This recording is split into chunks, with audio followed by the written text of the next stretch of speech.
الحمد للہ رب العالمین والعاقبۃ للمتقین والصلاة والسلام علی رسولہ الکریم اما بعد اعوذ باللہ السمیع العلیم من الشیطان الرجیم بسم اللہ الرحمن الرحیم من عمل صالحا من ذکر او انثی وَهُوَ مُؤْمِنٌ فَلَنُحْيِيَنَّهُ حَيَاةً طَيِّبَةً قال اللہ تبارک و تعالی فی مقام آخر وَمَنْ أَعْرَضَ عَنْ ذِكْرِي فَإِنَّ لَهُ مَعِيشَةً ضَنْكًا صدق اللہ العظیم وصدق رسولہ النبی الکریم ان اللہ وملائکتہ یصلون علی النبی یا ایہا الذین آمنوا صلوا علیہ وسلموا تسلیما اللہم صلی علی سیدنا و مولانا محمد معدن الجود والکرم وآلہ وصحبہ وبارک وسلم۔ عزیز دوستو، انسانی زندگی اثرات لیتی ہے، اچھے اثر بھی ہوتے ہیں، برے اثر بھی ہوتے ہیں۔ انسان کو موسم کا اثر بھی ہوتا ہے، انسان پر اس کے خاندان کا اثر بھی ہوتا ہے، انسان پر صحبت کا اثر بھی ہوتا ہے۔ بالکل اسی طرح انسان پر اس کی نیکی کا اثر بھی ہوتا ہے اور گناہوں کا اثر بھی ہوتا ہے۔ نیکی دل کو سکون دیتی ہے، گناہ انسان کو پریشان کر دیتے۔ نیکی اللہ کی رحمت کو متوجہ کرتی ہے۔ پھر حالت یہ ہوتی ہے کہ انسان اپنی ان پریشانیوں کا حل کہیں اور ڈھونڈتا پھرتا ہے، حالانکہ جب گناہوں کی بیماری لگے تو اس کی شفا توبہ میں ہوتی ہے، اس کا حل اللہ کے حضور معافی مانگنے میں ہوتا ہے، پہچاننے میں ہوتا ہے کہ مجھ سے کہاں غلطی ہو گئی، کس جگہ جا کے کمزوری میں نے دکھائی۔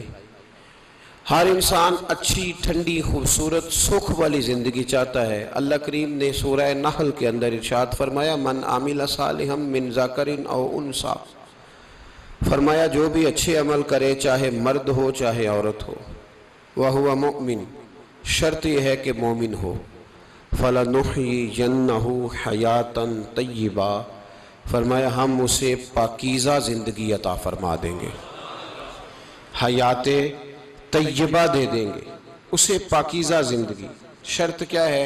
من عاملہ صالحہ، نیک عمل کرے۔ کون سے عمل کرے؟ اٹھنا بیٹھنا، کھانا پینا، چلنا سونا جاگنا محتاط ہو اس کا، وہ نیکی کرے۔ قرآن پاک کے لفظوں کے حسن پر غور فرمائیے گا، فرمایا فَلَنُحْيِيَنَّهُ حَيَاةً طَيِّبَةً، ہم ضرور اسے پاکیزہ زندگی عطا فرما دیں، صاف ستھری زندگی، معیاری زندگی، خوبصورت شب و روز، آئیڈیل زندگی جس کو لوگ کہیں گے، وہ والی زندگی اسے دیں۔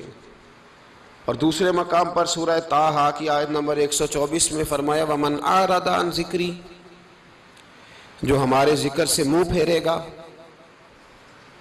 جو ہمارا کھا کے چہرہ کسی اور طرف کرے گا، جو چلے گا ہماری زمین پر لیکن توجہ کسی اور طرف ہوگی، آسمان کی چھت ہماری بنائی ہوئی لیکن اس کے خیالات کہیں اور ہوں گے، فَإِنَّ لَهُ مَعِيشَةً ضَنْكًا، فرمایا ہم اسے تنگ زندگانی عطا کر دیں گے، اس کی زندگی تنگ ہو جائے گی، اس کی معیشت تنگ ہو جائے گی۔ گناہ زندگی کو تنگ کر دیتے ہیں، نیکی زندگی میں آسانی پیدا کرتی ہے۔ آپ کو اگر زندگی میں سکون چاہیے ہو تو آپ کسی غریب کی خدمت کر کے دیکھیں، اللہ کتنا سکون عطا کرتا ہے۔ آپ بڑے پاورفل بھی ہیں، بڑے طاقتور بھی ہیں اور بڑے باوقار بھی ہیں، لیکن کسی کو گالی دے کے آپ کا دل کبھی ٹھنڈا نہیں ہوگا، تکلیف ہوگی، اس کے اندر آزمائش ہوگی۔ ڈاکٹر ریسرچ کرتے ہیں، ڈاکٹر وہ کہتے ہیں گناہ کرنے سے آدمی جسمانی طور پر کمزور ہوتا ہے، لیکن وہی عمل اگر وہ بطور نیکی کرتا ہے تو اللہ اس میں اسے قوت عطا فرماتا ہے، اسی عمل میں اللہ اسے قوت عطا کر دیتا ہے۔ میں صرف اشارہ دے رہا ہوں، اس بات کی تفصیل میں نہیں جانا چاہتا۔ میرے عزیز یہ یاد رکھیں کہ نیکی آپ کو سکون دے گی، نیکی آپ کو ٹھنڈا کرے گی۔ اللہ تبارک و تعالیٰ نے قوموں پہ عذاب نازل کیا، اور قرآن مجید فرقان حمید نے ان قوموں کے تذکرے بیان فرمائے۔ بھائی کس لیے بیان کیے؟ کہ ہم عبرت حاصل کریں، ہم یہ غور کر لیں کہ یہ کام ہم نے نہیں کرنا، اس کام سے ہم نے بچنا ہے، ہم نے غور کرنا ہے کہ یہ چیز ہمارے اندر۔ لوگ کہتے ہیں نہیں جی نہیں، ہم پہ یہ عذاب نہیں آئے گا، بالکل نہیں آئے گا، اس میں شک نہیں۔ پر اللہ نے بیان کس لیے کیا تھا؟ بیان کیا قرآن مجید معاذ اللہ کسی ایسی چیز کا بیان کرتا ہے جس کی ضرورت نہ ہو؟ قرآن پاک نے ایک ایک حرف ایسا بیان کیا جس کی مسلمان کو ضرورت تھی۔ قوم نوح کا ذکر فرمایا قرآن پاک نے۔ حضرت نوح علیہ السلام کی قوم کو حضرت نوح علیہ السلام نے 1500 سال سمجھایا ہے۔ 15، کچھ لوگوں نے 950 سال لکھا ہے نا، اعلیٰ حضرت نے لکھا ہے 1500 سال عمر ہوئی حضرت نوح علیہ السلام کی۔ اللہ تعالیٰ بندے کو جلدی سزا نہیں دیتا، بلکہ قرآن مجید میں ایک جگہ رب کریم اس طرح بھی فرماتا ہے کہ جب بندے مجھے بھول جاتے ہیں تو میں ان کے لیے نعمتوں کے دروازے کھول دیتا ہوں۔ بندہ سمجھتا ہے کہ میں کچھ تو ہے نا کہ میرے اندر، کہ میں جدھر جاتا ہوں خیر ہی خیر ہو جاتی ہے، وہ سمجھتا ہے کہ میری عقل ہے، حالانکہ اللہ اسے ڈھیل دیتا ہے۔ اللہ اسے ڈھیل دیتا ہے۔ گناہوں کی سزا کے 3 طریقے ہیں۔ ایک ہے متنبع کرنا، تنبیہ کرتا ہے اللہ، بندہ متنبع ہو جاتا ہے، یہ اللہ کا بہت بڑا احسان ہوتا ہے۔ ایک ہوتا ہے مہلت دینا، اور ایک تیسرا ہوتا ہے اللہ خفیہ تدبیر کرتا ہے۔ تھوڑا سا سمجھیے گا، انسان پر کوئی آزمائش آئی، فوراً اس کی چھٹی اس نے کہا کہ وہ فلاں جگہ غلطی کی تھی تب ایسا ہوا ہے۔ ہوتا ہے نا کئی دفعہ، آواز آتی ہے نا اندر سے، چلیں بول دیں کچھ نہیں ہوتا آپ کو، اللہ جانتا ہے یہاں کوئی کچھ نہیں کہے گا آپ کو، اور ہماری تو ویڈیو بھی نہیں گھومتی، یعنی خبر بھی نہیں ہو کہ کس نے ہاں کر دی کس نے نہ کر دی۔ آپ بغیر ٹینشن کے بات چیت کریں، آج کچھ نہیں ہوتا ہے انشاءاللہ تعالی۔ آتی ہے اندر سے آواز؟ میں آپ سے اس لیے ان چیزوں کی تصدیق کراتا ہوں کہ باقیوں کو بھی آتی ہے کہ نہیں، اس لیے تصدیق۔ کبھی کوئی کسی جگہ انسان پریشان ہوتا ہے تو محسوس کرتا ہے کہ وہاں مجھ سے ہوتا ہے نا جی، جس کو یہ نصیب ہو جائے بڑا خوش نصیب آدمی ہے۔ حضرت مولا علی فرماتے ہیں اگر تجھے دنیا میں سزا مل گئی تو بچ گیا ہے، سمجھ پھر اللہ کرم کرے گا، آخرت میں سزا نہیں دے گا۔ اور یہ یاد رکھ لے، وما اصابکم من مصیبت فبما کسبت ایدیکم ویعفو عن کثیر۔ اللہ فرماتا ہے دنیا میں تجھے جو بھی تکلیف پہنچتی ہے وہ تیرے ہاتھوں کے کرتوتوں کی وجہ سے پہنچتی ہے۔ ویعفو عن کثیر، فرمایا کثیر گناہ تو میں ویسے ہی معاف کر دیتا ہوں۔ یہ جو تیری زندگی میں دکھ ہے نا، یہ بھی میری قلیل سزائیں ہیں۔ یہ کثیر پر سزا، یہ قلیل ہے، قلیل یہ جو تمہاری زندگی میں تکلیفیں۔ انسان کو سزا ملتی۔ حضرت فضیل بن عیاض رحمۃ اللہ تعالی علیہ گھوڑے پہ بیٹھے تھے، گھوڑا شرارت کرنے لگ گیا، اچھلنے لگ گیا، کودنے لگ گیا، تو حضرت فضیل بن عیاض نیچے اترے، ایک کونے میں جا کے نماز کی نیت باندھ لی، 2 رکعت نماز پڑھی، پھر دیر تک استغفار پڑھتے رہے، روتے رہے، دعا کرتے رہے، واپس آئے۔ خادم عرض کرنے لگے حضور سمجھ نہیں آئی، گھوڑے نے تھوڑی سی شرارت کی، وہ بدکا ہے، آپ نے اس کو چھوڑا ہے اور چھوڑ کر کے آپ نماز میں لگ گئے۔ تو حضرت فضیل بن عیاض فرمانے لگے جب بندہ اللہ کی نافرمانی کرتا ہے نا تو جو چیزیں اس کی فرما بردار ہوتی ہیں وہ اس کی نافرمانی کرنے لگ جاتی۔ تو مجھے محسوس ہوا تھا کہ میں نے کہیں اللہ کی نافرمانی کی ہے، اس لیے ایسا ہوا ہے کہ میرے گھوڑے نے میری، تو میں توبہ کرنے لگا ہوں، اور اب دیکھتا ہوں بیٹھ کے بھلا کیا ہوتا ہے۔ میں نے سچی توبہ، حالانکہ مجھے یاد نہیں کہ میں کہاں بولا، پر کھری اور سچی توبہ کی۔ دوبارہ گھوڑے پہ بیٹھے تو گھوڑا بالکل صحیح ہو کے ساتھ چلنے لگ گیا۔ میرے بھائی جب یہ تنبیہ ہے اللہ کی طرف سے، یہ متنبع کیا جاتا ہے کہ تو بعد آ جا۔ بہت ساری جگہوں پہ انسان کو وقتی طور پر اگر سزا مل جائے، نبی پاک علیہ السلام کی خدمت میں ایک صحابی آئے، بات مضبوط کر دوں، واقعہ سنایا ہے نا تو کچھ لوگ سمجھتے ہیں کہ یہ واقعہ ہے، تو میں ایک حدیث پاک امام بہقی کی لکھی ہوئی عرض کرتا ہوں۔ نبی پاک علیہ السلام کے ایک صحابی آئے اور ان کا سر پھٹا ہوا تھا، خون بہ رہا تھا۔ سرکار نے فرمایا کیا ہوا؟ عرض کی حضور ایک عورت جا رہی تھی، میری نظر پڑی، ابھی نظر پڑی ہے کہ میرے آگے ستون آ گیا تو میرے سر پہ لگ گیا۔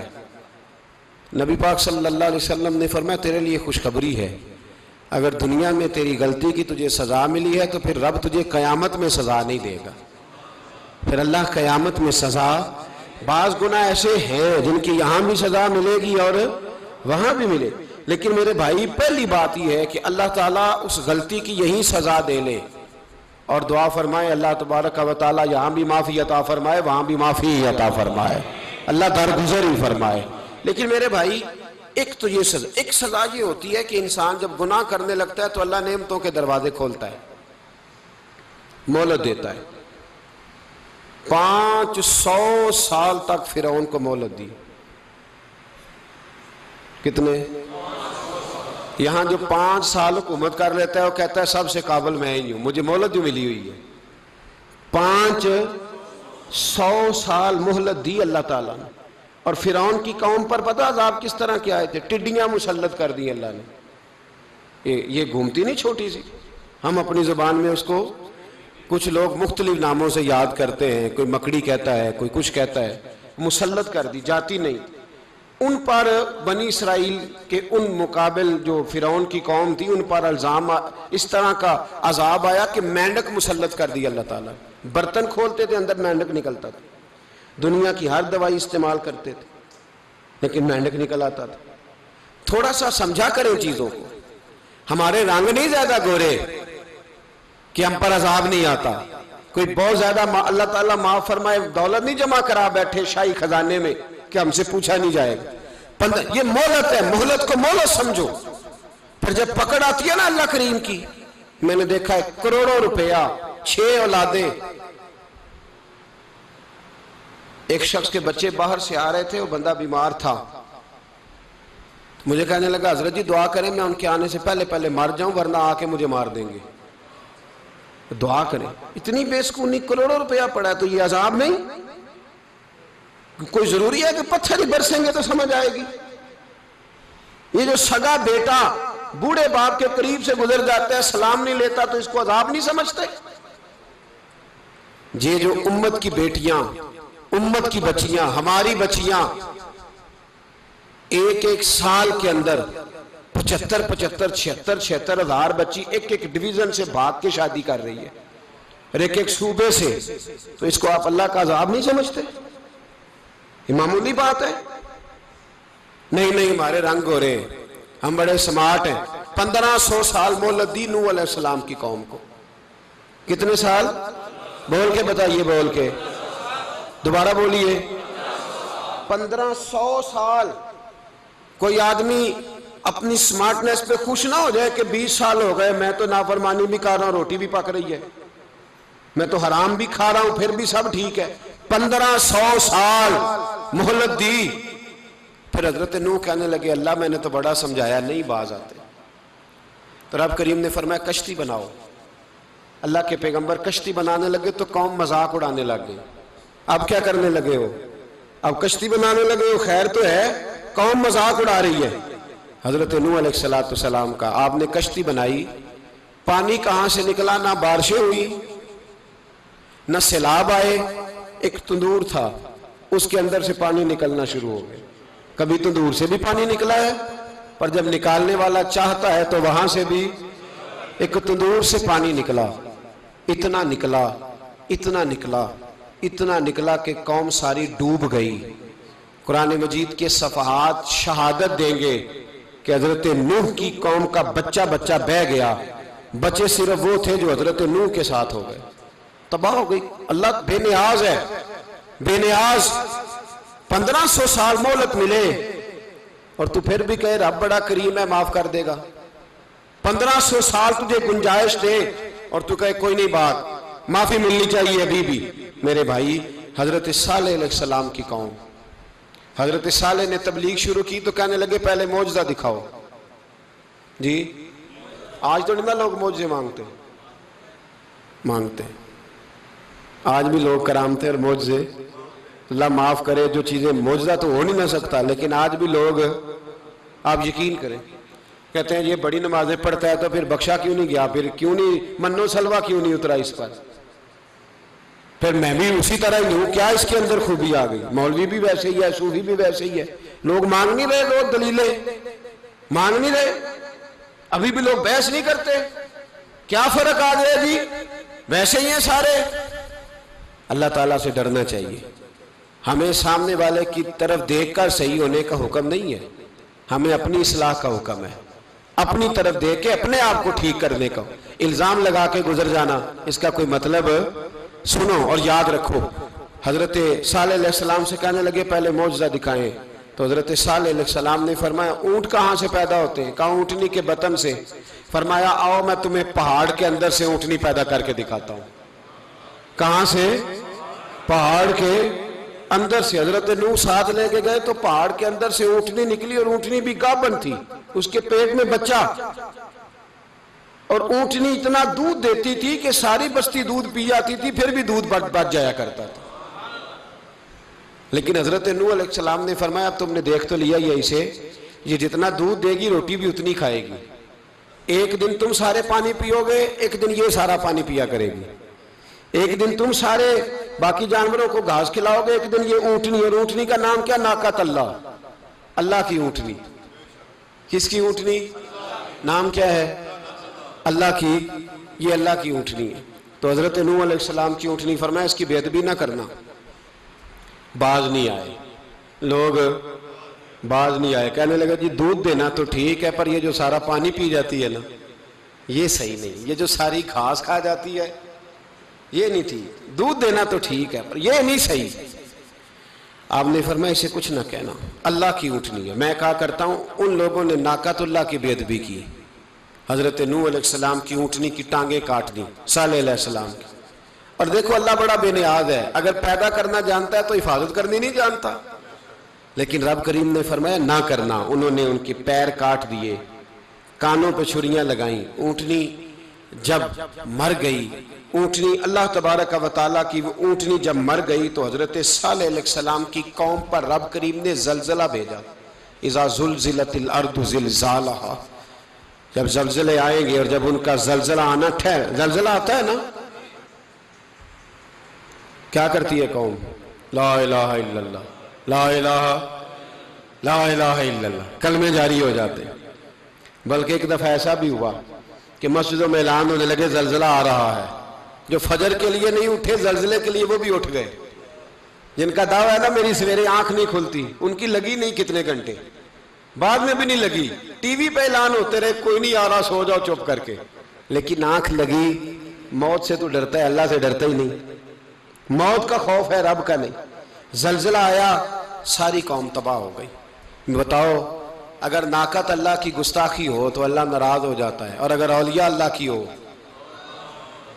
اگر اولیاء اللہ کی ہو تو رب ناراض نہیں ہوتا؟ شرم نہیں آتی لوگوں کو داتا صاحب کی بے ادبی کرتے، شرم نہیں آتی لوگوں کو غوث اعظم کی گستاخی کرتے، حیا نہیں آتی جنہوں نے دین پھیلایا ان کی بے ادبی؟ میں درد سے کہتا ہوں، رو کے کہتا ہوں، اور اگر کلیجہ پھٹ سکے تو میں دکھاؤں زخم کتنے۔ ایک حج کے موقع پر ایک بابا جی، اس سال 4,80,000 روپے کا پرائیویٹ حج تھا، اور بابا جی کی کیفیت کمزور تھی، بیچارے بیمار تھے، اس کے باوجود وہ گئے۔ بوڑھے آدمی، جا کے بیٹھیے، بزرگ، اور کتنی مشکل ہے وہاں منا، مزدلفہ، عرفات، طواف زیارت، کتنا مشکل کام ہے طواف زیارت کرنا، طواف وداع کرنا۔ کس کٹھن سے حج کیا، بڑھاپے میں پیسے بھی لگائے، اور جب وہ روضہ رسول پہ گئے صلی اللہ، اور انہوں نے جا کے نبی پاک صلی اللہ علیہ وسلم کے روضے کی طرف منہ کر کے درود شریف پڑھا تو ایک ملا نے اٹھ کے کہہ دیا تو مشرک ہے۔ تو میری روح کانپی، میں نے کہا تجھے شرم نہیں آئی، حیا نہیں آئی؟ اس کی عمر دیکھ، کس بڑھاپے میں کہاں سے چلا، کہاں آیا۔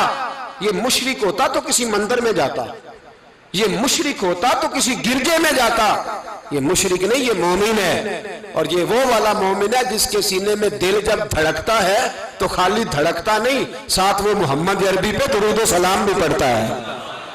شرم نہیں آتی لوگوں کو؟ اتنی بڑی گستاخی کرتے، جو روضہ رسول پہ آیا مشرک ہے۔ میں نے تو ایک مولوی کو صاف صاف کہا تھا، میں نے کہا اگر میں مشرک ہوں تو نکالو، مشرک کا داخلہ تو یہاں ویسے ہی منع ہے۔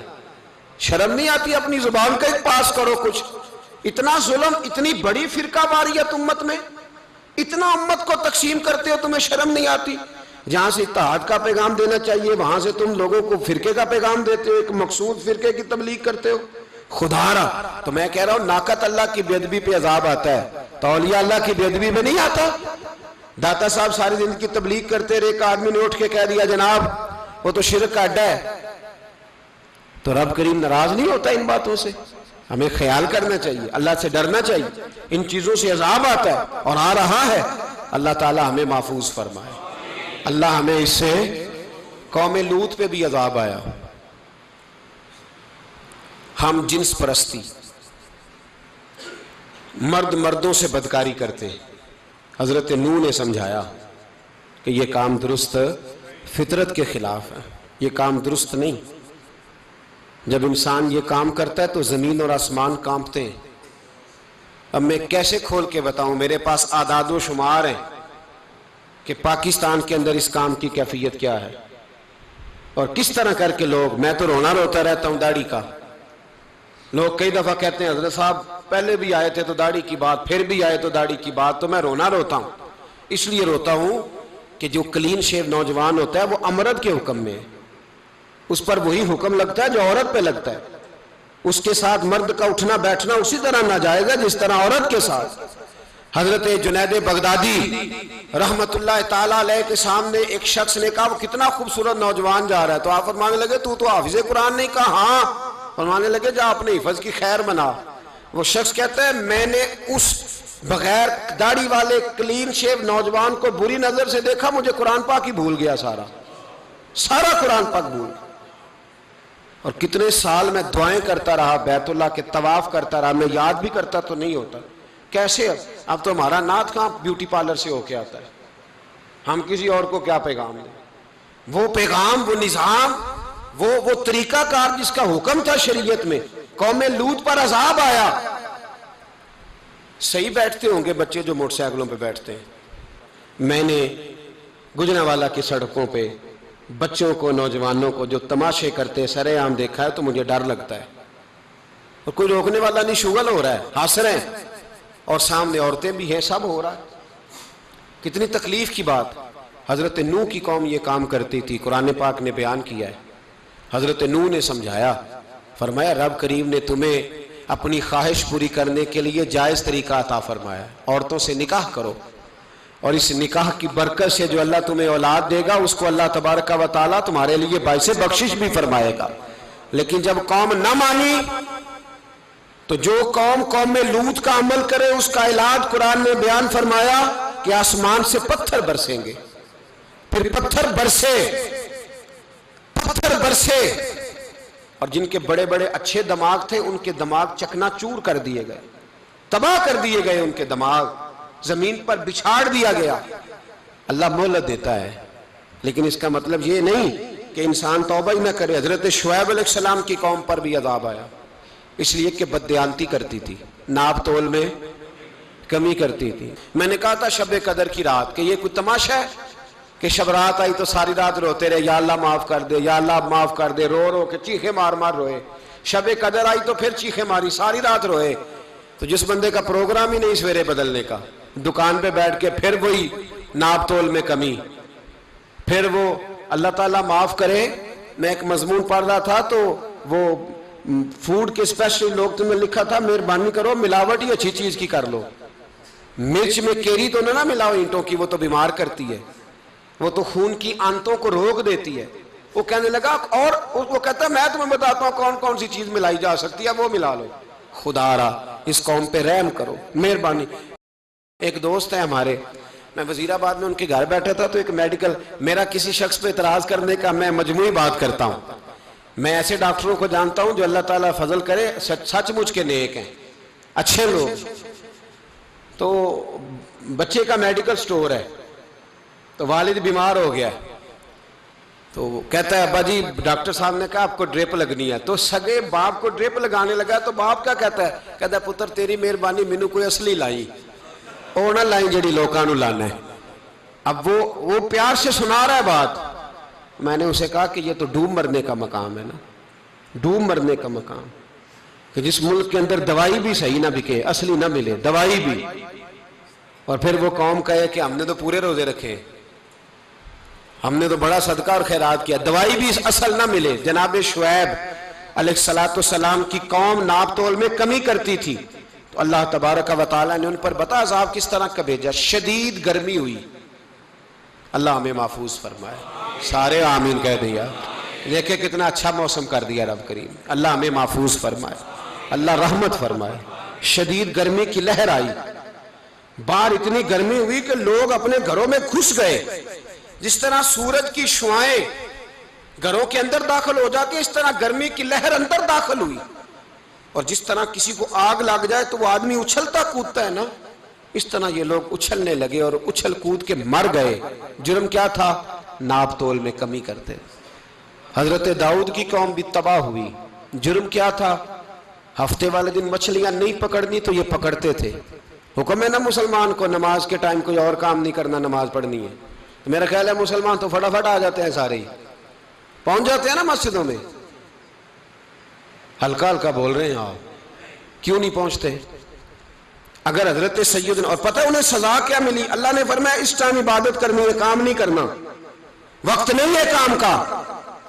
انہوں نے مچھلیاں پکڑی، 12,000 لوگ تھے، پتہ ہے مالک نے سزا کیا دی؟ بندر بنا دیا اللہ کریم۔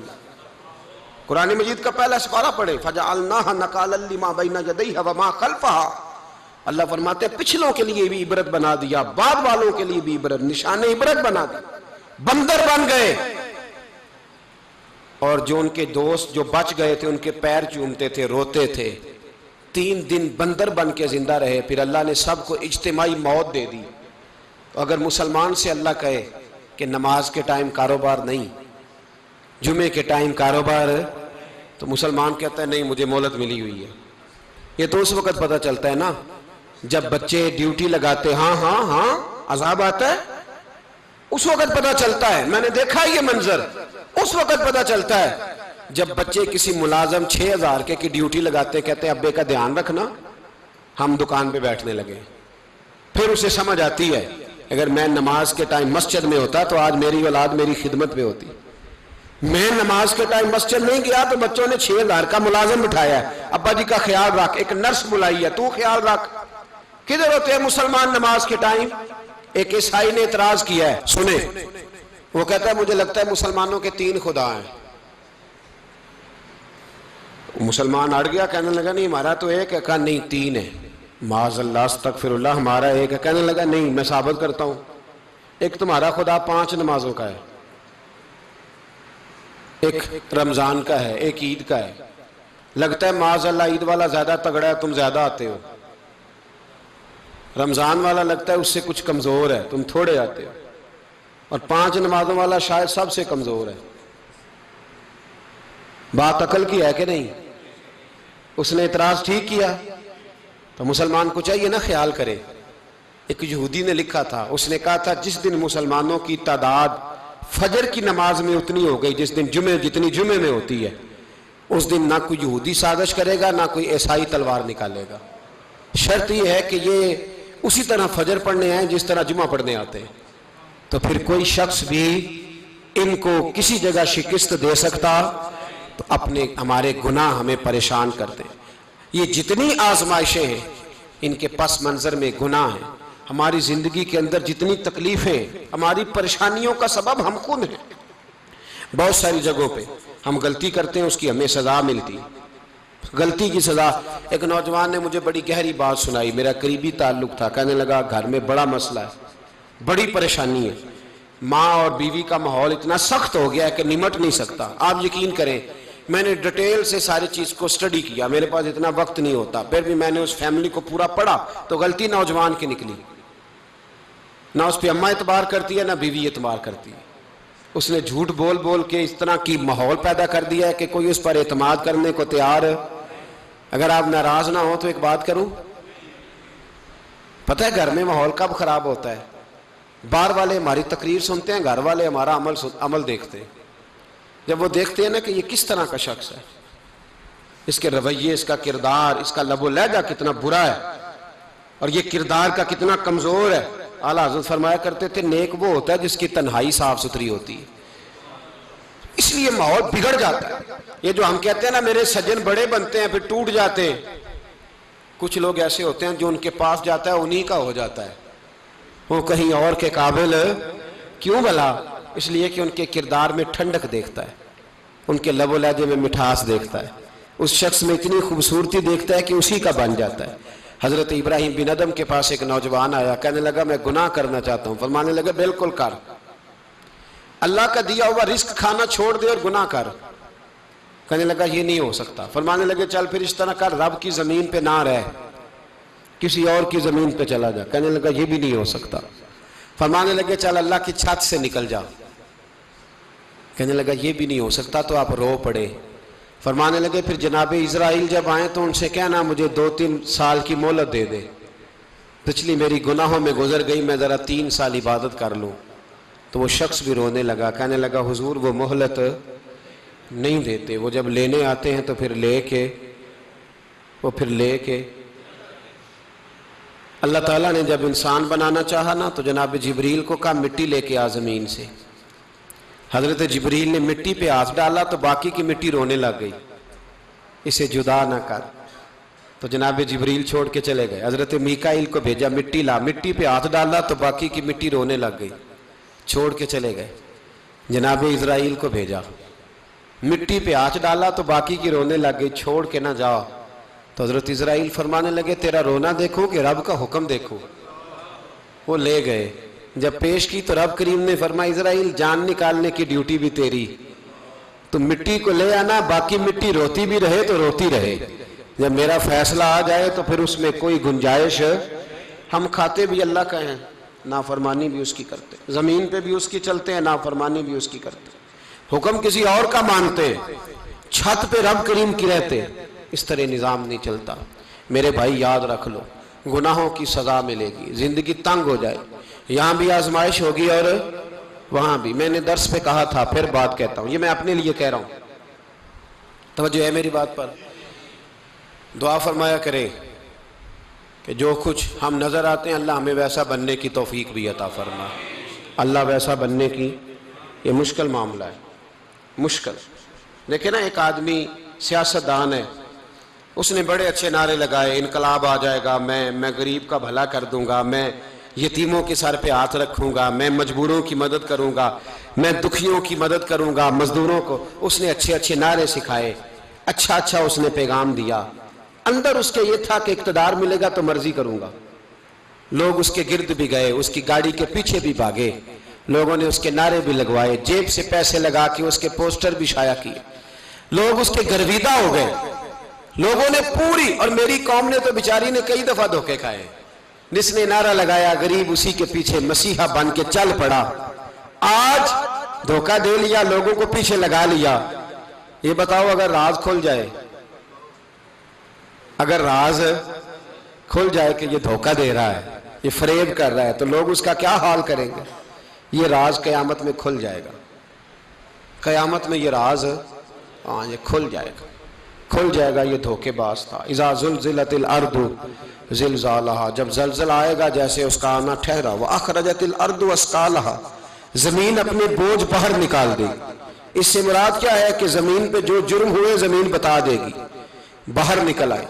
وقال الانسان ما لہا، انسان کہے گا اسے کیا ہوا، یہ تو سب کچھ بتا رہی، بوجھ باہر نکال دے گی۔ ایک آدمی پیر طریقت بن کے بیٹھ گیا، جبہ کبہ پہن کے، بڑی پگڑی باندھ کے بیٹھ گیا، اچھی اچھی نیک باتیں بتانے لگا، لوگ اس کی دست بوسی کرنے لگے، ہاتھ چومنے لگے، پیچھے لگ گئے، خدمت کرنے لگے، جیب سے نذرانہ دینے لگے، اس کے نام پر لوگ اپنی جیب سے لنگر پکانے لگے، خانقاہ کی خدمت ہونے لگی، مہمان اس کے آتے، نوکری کوئی اور کرتا۔ میں نے کہا تھا شاید اپنے لیے کہہ رہا ہوں، ڈیوٹیاں لوگ کرنے لگے، حالات بدلنے لگے، لیکن اس کے اندر تو چور تھا، وہ تو دکاندار تھا، تو یہاں جو اس کے پیچھے لگے تھے وہ تو سچے تھے، انہیں تو اجر ملے گا، لیکن اس کا جب راز کھلے گا تو بڑی رسوائی ہوگی، اس کا جب راز کھلے گا تو بڑی۔ ایک میری طرح کا دیندار تھا، جو چہرے کا تو نیک تھا، اندر پتہ نہیں کیا کچھ تھا۔ ایک طوائف گزر رہی تھی، اس نے اس کو تبلیغ کر دی، کہنے لگا بس کر دے، سیانی بن جا۔ تو کسی دانشور میں لکھا ہے اس نے بڑا سخت جواب دیا، اس عورت نے کہنے لگی بابا میں تو جو ہوں وہ نظر بھی آ رہی ہوں، تو بتا جو تو نظر آتا ہے وہ تو ہے کہ نہیں؟ اس بندے نے چیخ ماری اور بے ہوش ہو کے گر پڑا۔ تو لوگوں نے کہا بابا آج کسی صوفی کا کلام سنا ہے جو بے ہوش ہو گیا؟ تو اس نے کہا نہیں، آج طوائف کی بات سنی ہے، طوائف کی۔ اور وہ عجیب بات کر گئی ہے، وہ کہہ گئی ہے میں تو جو ہوں میں نظر آ رہی ہوں، تو بھی تو بتانا، تو بتانا کہ تو دستار امامت پہنتا ہے۔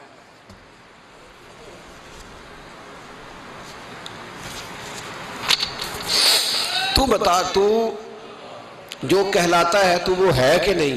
یہ وقال الانسان ما لہا، یہ راز قیامت میں کھلے گا۔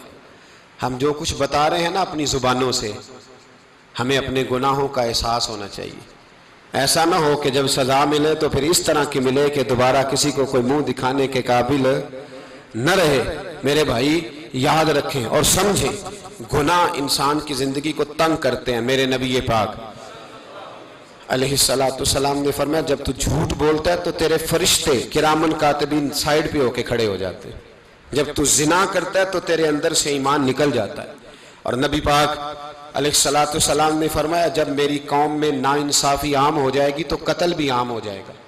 اور سن لو لکھ لینا یہ حدیث دل کی تختی پر، نبی پاک علیہ السلام نے فرمایا جب میری قوم میں بے حیائی اور بدکاری عام ہو جائے گی تو دو سزائیں اللہ دے گا۔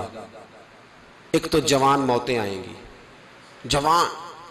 جوان بچے کچھ بھی نہیں دیکھا چلے گئے، اور دوسری سزا اللہ یہ دے گا کہ ایسی بیماریاں آئیں گی جن کا علاج نہیں ملے گا، ایسے امراض پھوٹ پڑیں گے۔ اگرچہ میں آپ کو ایسی تقریر بھی سنا سکتا تھا جس پہ آپ بہت زیادہ محظوظ ہوتے، پر میں نے اس جمعے میں ایسا موضوع چنا ہے جس کا ہمیں خاص ضرورت ہے۔ بھائی دیکھے تو صحیح کہ ایسا تو نہیں کہ ہم ان عیبوں میں مبتلا ہیں۔ میرے نبی کریم علیہ السلام نے فرمایا جب تم نیکی کا حکم دینا اور برائی سے منع کرنا چھوڑ دو گے پھر اللہ تم پر ظالم حکمران مسلط کرے گا۔ اور اگلے لفظ اس سے بھی زیادہ سخت ہیں، محبوب فرمانے لگے پھر تمہاری نیک لوگ دعائیں بھی کریں گے تو اللہ وقتی طور پر ان کی دعاؤں کو بھی قبول نہیں فرمائے گا، اس لیے کہ تم لوگوں نے نیکی کا حکم دینا اور بھلائی سے روکنا چھوڑ دیا۔ عزیزو یاد رکھو جب گناہ عام ہوتے تو پھر حالات بدلتے اور لوگوں کو سزا ملتی ہے ان کے گناہوں کی، بلکہ یہاں تک لکھا ہے کہ نیت خراب ہو تو سزا شروع ہو جاتی۔ کیا خراب ہو؟ بولیے گا۔ نیت بھی خراب ہو تو سزا۔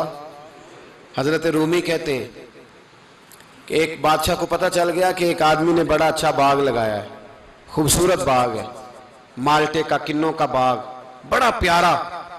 بادشاہ نے کہا ذرا جا کے دیکھتا ہوں۔ بادشاہ سلامت باغ دیکھنے آئے تو اب وہ مزدور آدمی تھا، عام آدمی تھا جس نے باغ لگایا، کسان تھا، اس کو کہا کہ چند کنوں توڑ کے لایا تو بڑے پیارے لگے، ایک دو اور لایا، کھائے، بڑے میٹھے، بڑے پیارے، بڑے توانا، بڑا مزہ آیا۔ تو بادشاہ کے دل میں خیال آیا کہ اس پہ قبضہ نہ کر لوں باغ پہ۔ ہمارے ہاں نا کرائے پہ دکان دیتا نا مالک، تو جب کسی غریب کی چل جاتی ہے کہتا ہے تو خالی کر، میں نے خود ڈال لی ہے، چل گئی نا اس کی۔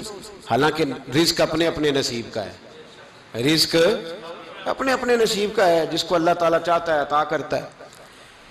تو اس کو کہا کہ اور توڑ کے لا، اور دل میں خیال ہے کہ یار اتنا اچھا باغ ہے قبضہ کر لیتے ہیں، ہماری حکومتیں قبضہ کر لیتی ہیں کہ جو چیز اچھی لگ جائے۔ اب وہ کسان دو تین کنوں توڑ کے لایا، اس نے کھائے تو کھٹے نکلے، ترش تھے۔ کہنے لگا تجھے کیا ہو گیا ہے؟ تو بندہ بڑا صاحب دل تھا، کہنے لگا میں تو ٹھیک ہوں، آپ اپنی نیت سے پوچھیں کہیں خراب تو نہیں ہو گئی۔ تو کنوں میں بھی اس کا اثر آ گیا ہے، اپنی نیتیں بگڑ جائیں نا، نیتیں۔ اب ایک بات کہنے لگا ہوں، غور سے سننا، جب تک دو بھائی اکٹھے کاروبار کرتے ہیں نیت ہوتی ہے کہ ہمارا گھر چلے گا، تب تک اللہ برکت دیتا ہے۔ اور جب اپنی اپنی جیبیں سمیٹنے لگ جاتے ہیں نا کہ یہ میرا 5000 ہے آج میں گیا تھا اگرائی کرنے، یہ میرا 10,000 ہے آج میں نے محنت زیادہ کی، جب وہ ٹٹولنے لگتے ہیں پھر اس دکان سے بھی برکت اٹھ جاتی ہے، پھر وہاں سے بھی برکت چلی جاتی ہے۔ فَإِنَّ لَهُ مَعِيشَةً ضَنْكَ، فرمایا جب تو میں منہ پھیر لیتا ہے پھر تیری زندگی اللہ تنگ کر دیتا، پھر وہاں سے بھی برکت، خوبصورتی، اثر اٹھ جاتا ہے۔ ایک سنار نے گلی میں ایک یتیم چھوٹے سے بچے کو گھومتے دیکھا تو سنار بے اولاد تھا، بچے کو اٹھا کے گھر لے آیا، 18 سال اس بچے کی پرورش کی، اس کو پالا پوسا، جوان کیا۔ سنار کے پاس وہ دکان پہ چلا جاتا، وہ کئی دفعہ دکان پہ رہتا، کئی دفعہ گھر میں رہتا۔ ایک دفعہ وہ دکان پہ تھا، بچہ گھر تھا، 18 سال کا جوان، اس کی بیوی اکیلی تھی۔ وہ جس نے ماں بن کے پالا تھا اس نے اسی پہ حملہ کر دیا، اس کا بازو بری نیت سے تھاما، بیوی چیخی۔ تھوڑی دیر گزری تو وہ نوجوان پیروں میں بیٹھ گیا، کہنے لگا اماں پتہ نہیں مجھے کیا ہوا۔ شام کو سنار آیا، بیوی چیخنے لگی، چلانے لگی، کہنے لگی آج عجیب بات ہوئی، جس کو میں نے جگر کا خون دے دے کے پالا اسی نے گندی نظر ڈالی۔ سنار محو حیرت ہے، بیوی کا خیال تھا کہ لاٹھ اٹھائے گا، ڈنڈا اٹھائے گا، نوجوان کو مارے گا، لیکن وہ رونے لگ گیا۔ اس نے کہا آج اس نے میرا بازو تھاما ہے، جانے کیا کیا ہے؟ پریشان ہونے لگ گیا، سجدے میں گر گیا، کہا تو بتاتا کیوں نہیں؟ تو وہ سنار کہنے لگا اس کی غلطی نہیں، 18 سال کے بعد آج مجھ پر بھی شیطان سوار ہوا تھا۔ ایک عورت آئی تھی، وہ اپنے بازوؤں میں چوڑیاں پہننا چاہتی تھی تو میں نے بھی گندی نظر سے ہاتھ ڈالا تھا، رب کریم نے مجھے فوراً اس کی سزا دی۔ جن کے گھروں میں بیٹیاں ہوتی ہیں ان کی نظریں گندی نہیں ہوتی، جو بیٹیوں کے باپ ہوتے ہیں، جو بہنوں کے بھائی ہوتے ہیں، ان کی نظریں گندی۔ اور اگر تو ٹیلی فون کرتا ہے، تو کسی عورت کے ساتھ تعلق رکھتا ہے تو یہ بات لکھ لے، امام فخر الدین رازی 1، علامہ اسماعیل حقی 2، ملا جلال الدین رومی 3، امام خازن 4، امام جلال الدین سیوطی 5 حدیث کے استاد اور محدث لکھتے ہیں کہ اگر تو کسی پر گندی نظر ڈالے گا تو تیرا گھر بچ سکتا، یاد رکھ نہیں بچے گا، اس لیے کہ تیری نظر کسی کی بیٹی کو بیٹی سمجھ تاکہ تیری بچی کا پردہ قائم رہے، کسی کی بہن کو۔ یہ کیا بات ہوئی کہ تو جتنا مرضی گند معاشرے میں پھیلاتا رہے تیرا گھر بچا رہے؟ یہ کیسے ہو سکتا ہے؟ فَإِنَّ لَهُ مَعِيشَةً ضَنْكَ، اللہ فرماتے ہیں زندگی تنگ ہو جائے گی تیرے لیے مشکل، تو ڈھونڈتا پھرے گا کہ میں مرنے کو جگہ تلاش کروں۔ سچی توبہ کرے، کھری توبہ کرے۔ یہ گناہ انسان کو مجبور کر دیتے ہیں۔ حضرت عبداللہ بن مبارک رحمت اللہ تعالیٰ علیہ، ان کے سینکڑوں شاگرد تھے، ایک شاگرد کے انتقال کا وقت آیا تو گھر گئے ملنے۔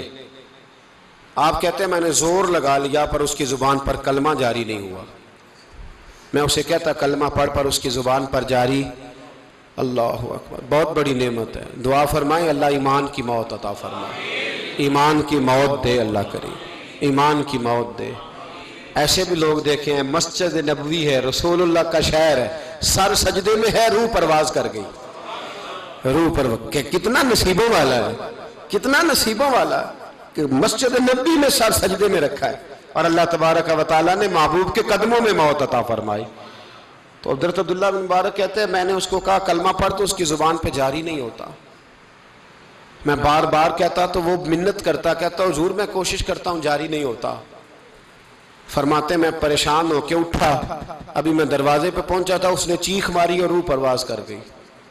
بچے رونے لگے، بیوی رونے لگی، تو میں نے اس کی بیوی سے کہا کہ یہ جرم کیا کرتا تھا، اتنا بڑا پاپی پہ کلمہ جاری نہیں ہوا۔ اس کی زوجہ کہنے لگی حضرت جی 2 گناہ تھے اس کے، ایک تو یہ شراب کا عادی تھا، روکتی تھی باز نہیں آتا تھا، اور دوسری بات یہ کہ یہ اپنی اماں کا نافرمان تھا، وہ 2 گلیاں چھوڑ کے رہتی ہے، یہ کبھی ملنے نہیں گیا تھا۔ اس بوڑھی کا کلیجہ اس کی طرف سے بڑی تکلیف میں تھا۔ تو حضرت عبداللہ بن مبارک کہنے لگے جا تو بھی دعا کر، اور اس کی ماں کو بھی کہہ دعا کرے کہ یہاں تو یہ کلمہ نہیں اسے نصیب ہوا، اللہ کرے اللہ آخرت کی منزلیں اس کی بہتر فرما دے۔ میرے بھائی ایسے گناہ، حضرت مالک بن دینار نے توبہ کی انہوں نے۔ کس طرح؟ فرماتے میں نشے کا عادی تھا، کسی نے مجھے کہا کہ بطور دوائی شراب پی لو تو میں نے پی لی، نشے کا عادی تھا، شراب پیتا تھا۔ اللہ تعالیٰ نے بڑی منتوں اور کوششوں کے بعد، منتوں کے بعد ایک بیٹی عطا فرمائی، وہ بھی 2.5-3 سال کی ہوئی تو پردہ کر گئی۔ کہتے میں اس کی قبر پہ بیٹھ کے گھنٹوں روتا، شراب کا عادی تھا۔ ایک دن سویا تو خواب دیکھتا ہوں کہ میرے پیچھے ایک بڑا سانپ لگ گیا ہے، اور سانپ جب منہ کھولتا ہے تو انگارہ نکلتا ہے۔ میں پھر دعا کرتا ہوں اللہ ہمیں معاف فرمائے، اللہ ہم سے درگزر۔ میں کچھ قبرستانوں میں جاتا ہوں تو میں سانپ بچھو پھرتے ہوئے دیکھتا ہوں، اور ڈر آتا ہے کہ ہم یہاں آنے والے ہیں۔ یہ لوگ کہہ رہے ہیں کہ تمہاری تیاری ہے، کسی وقت بھی اعلان ہو جائے گا کہ چلو بھائی چلو، فلاں صاحب کا جنازہ ہے، اٹھو۔ لوگ کہتے ہیں جلدی کرو، اور ایک کونے میں ایک شخص یہ بھی کہتا ہے کہ دیگ بھی رکھ لو، مہمان بڑے جمع ہو گئے۔ اور ایک کونے میں لوگ یہ بھی کہتے ہیں کہ برف ٹھنڈی لے آؤ، لوگوں نے پانی بھی پینا ہے۔ پہلے اعلان ہوتا ہے کہ فلاں فوت ہو گیا، پھر اعلان ہوتا ہے جنازے کا ٹائم ہو گیا، پھر اعلان ہوتا ہے جنازہ اٹھایا جائے گا، اور پھر بات ختم ہو جاتی ہے۔ پھر کل من علیہ فان، پھر کوئی نہیں پوچھنے آتا، ختم ہو گئے، قصہ ہی ختم ہو گیا۔ ان لوگوں کی کہانی مٹ گئی، ختم ہو گئے، بڑے بڑے کج کلا، کوئی پوچھنے والا نہیں۔ موت کا راج ہے، راج ہے موت کا راج، موت راج کرتی ہے بس، اور کسی کا راج نہیں۔ وہ راج کرتی ہے، جدھر جاتی ہے اسی کا راج ہے، راج کر رہی ہے۔ تو حضرت مالک بن دینار کہتے ہیں قبرستان میں نے دیکھا، میں خواب دیکھتا ہوں بڑا اژدہا، اس کے منہ کے اندر آگ میرا پیچھا کر رہا ہے۔ کہتے ہیں میں خواب دیکھ رہا ہوں، میں دوڑا، لیکن وہ اژدہا جب میں دوڑا تو میرے آگے آ کے کھڑا ہو گیا۔ میں مشرق کو دوڑا تو وہاں بھی آ گیا، مغرب کو دوڑا تو وہاں بھی آ گیا۔ جناب مالک بن دینار کہتے ہیں ایک بوڑھا شخص کمزور مجھے بچانے آیا، پر اس اژدہا نے پھونک ماری تو وہ بوڑھا آدمی دور جا گرا۔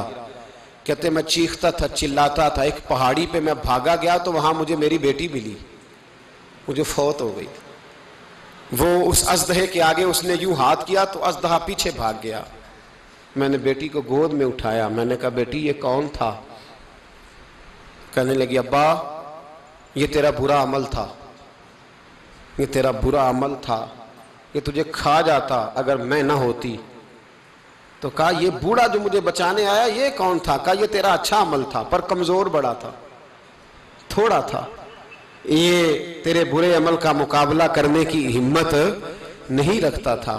حضرت مالک بن دینار کہتے ہیں میری بیٹی نے خواب میں میری داڑھی پکڑ لی اور کہنے لگی ابا میں چاہتی ہوں تو صحیح ہو جا، ایسا نہ ہو کہ پھر تیرے پیچھے یہ اژدہا لگ جائے۔ حضرت مالک بن دینار کہتے ہیں جب میں سو کے اٹھا تو میری داڑھی آنسوؤں سے بھری ہوئی تھی۔ پھر اس کے بعد میں نے توبہ کی، اس طرح کی توبہ کی کہ پھر میں نے کوشش کی کہ دوبارہ میں اپنے رب کی نافرمانی نہ کروں۔ حضرت عبداللہ ابن عباس فرماتے تھے جو دنیا میں ہنس ہنس کے گناہ کرتے ہیں نا، ہنس ہنس کے، جھوٹ ہنس ہنس کے بولتے ہیں، ہنس ہنس کے لوگوں کی غیبت کرتے ہیں، فرمایا یہ جو تمہیں ہنس ہنس کے گناہ کرتے نظر آتے ہیں ان کا رونا قیامت میں دیکھا نہیں جائے گا، ان کے آنسو قیامت میں دیکھے نہیں جائے۔ جو ہنس ہنس کے گناہ کرتے یہ روئیں گے، فَلْيَضْحَكُوا قَلِيلًا وَلْيَبْكُوا كَثِيرًا۔ رب فرماتا ہے زیادہ رویا کرو، کم ہنسا کرو۔ نبی پاک علیہ السلام روتے تو صحابہ کہتے حضور آپ اتنا کیوں روتے ہیں؟ تو محبوب فرماتے جو میں جانتا ہوں وہ تم نہیں جانتے۔ بھائیو قبروں میں اکیلے جانا ہے، کبھی غور کرنا، اکیلے کوئی بندہ ساتھ حساب دینے نہیں جائے گا۔ اماں بڑا پیار کرتی ہے لیکن قبر میں کبھی کوئی ماں بھی ساتھ دفن نہیں ہوتی، اپنا اپنا حساب دینا، مشکل وقت ہے، حساب کر لینا چاہیے، تیاری کر کے رکھنی چاہیے۔ گناہ اگر یہاں ہماری زندگی کو تنگ کریں گے تو وہاں بھی ہمارے لیے مشکلات پیدا کریں۔ نبی کریم علیہ السلام نے فرمایا ہے کہ اللہ بڑا مہربان ہے، اللہ بڑا کریم ہے، اللہ بڑا ستار ہے، اور یاد رکھو جب کوئی اس کی ریٹ کو چیلنج کرے، جب کوئی اس کے قانون کو توڑے، جب کوئی اللہ کی اعلانیہ نافرمانی کرے، پھر رب کریم کی غیرت کو، اس کے عدل کو جوش آتا ہے، توبہ کرے سچی، مسجد کی حاضری دیں پابندی کے ساتھ۔ میری آپ سے ہمیشہ یہ گزارش رہتی ہے کہ مسجد کی حاضری پابندی سے دیں۔ میں اپیل کرتا ہوں داڑھی رکھ لیں، یہ میرے نبی کا طریقہ ہے صلی اللہ تعالی علیہ۔ واپس آ جائیں، ہماری بقا نہ ہمارے دین میں ہے، کوئی نہیں ہمیں رکھے گا، کوئی نہیں رکھے گا، کوئی نہیں۔ میرا ایک دوست رات بتا رہا تھا کہ سعودی عرب میں ایک شخص نے 30 سال محنت کی، تو جب وہ مرا ہے وہیں اس کے گھر میں فون کیا تو اس کے گھر والوں نے کہا جناب آپ کو مشکل ہوگی ڈیڈ باڈی بھیجنے میں، وہیں دفن کر دیں، ہاں اگر اس کا کوئی پیسہ ہے تو وہ ذرا اکاؤنٹ میں بھیج دیں، بچیوں کو ضرورت ہے۔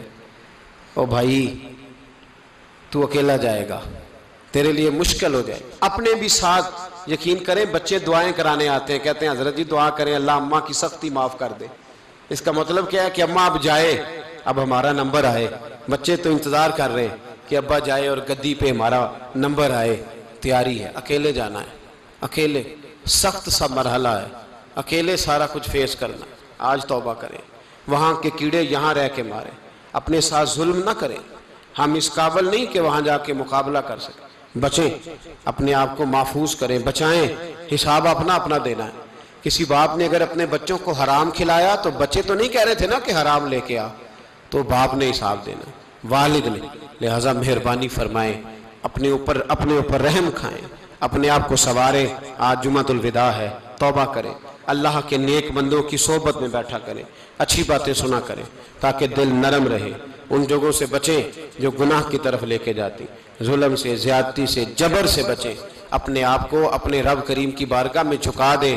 ہمارا کہیں اور گزارا نہیں، کوئی نہیں ہمیں پوچھے گا۔ اقبال رو پڑے آخری عمر میں، رو پڑے اور اللہ کی بارگاہ میں عرض کرنے لگے نہ جہاں میں کہیں بھی امان ملی، جو امان ملی تو کہاں ملی، میرے جرم خانہ خراب، تیرے عفو بندہ نواز میں، پناہ صرف اللہ رسول کی بارگاہ میں، باقی کوئی پناہ دینے کو تیار نہیں ہے۔